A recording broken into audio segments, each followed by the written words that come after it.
Matin. Une passe d'armes historique hier entre Donald Trump et Volodymyr Zelensky. Dans les heures qui ont suivi cet échange, la plupart des dirigeants européens ont soutenu ouvertement le président ukrainien.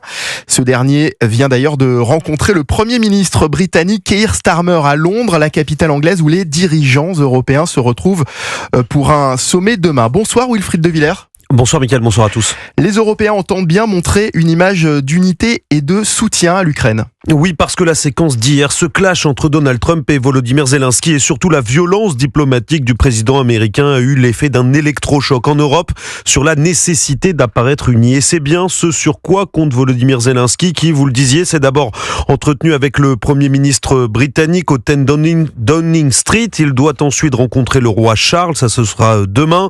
Et il sera bien sûr présent à Londres dimanche demain donc pour ce sommet sur la sécurité en Europe et en Ukraine.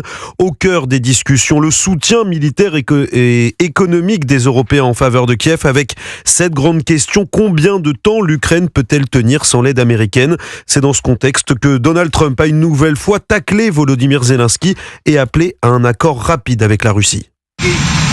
Je pense qu'il a surestimé ses atouts. Il devrait y avoir un cessez-le-feu maintenant, mais il n'a pas voulu en parler. Un cessez-le-feu pourrait avoir lieu maintenant. Reste que le dialogue n'est pas totalement rompu. Volodymyr Zelensky le redit et en a parfaitement conscience. Le soutien des États-Unis reste crucial pour l'Ukraine et il se dit toujours prêt à signer l'accord sur les terres rares réclamé par Donald Trump. Un premier pas pour tourner la page d'une séquence diplomatique humiliante pour l'Ukraine. Le chef de l'OTAN, Mark Rutte, lui appelle aussi le président ukrainien à réparer sa relation avec Donald Trump. Merci Wilfried de Villers. Un clash